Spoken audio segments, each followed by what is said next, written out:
Tentara Israel atau IDF mengakui serangan balasan Iran menghantam setidaknya salah satu pangkalan udaranya pada Selasa 1 Oktober 2024 malam. IDF mengatakan ada beberapa korban jiwa tercatat di pangkalan udara tersebut. Meski mengakui adanya kerugian akibat serangan balasan tersebut, IDF mengklaim serangan tersebut tidak efektif. Laporan itu menegaskan pernyataan IDF bertentangan dengan pengumuman Garda Revolusi Iran atau IRGC ketika meluncurkan serangan balasan itu yang mengatakan ada rudal hipersonik dalam pawai rudal kemarin. IDF mengatakan pihaknya mengukur efektivitas serangan berdasarkan tingkat kerusakan infrastruktur dan aset vital serta jumlah korban, bukan berdasarkan jumlah rudal yang mencapai sasaran.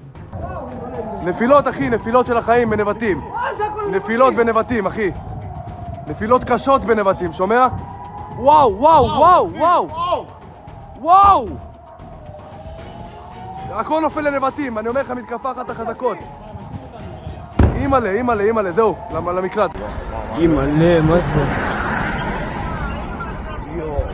יואו, יואו, אימא'לה, יואו. אימא'לה.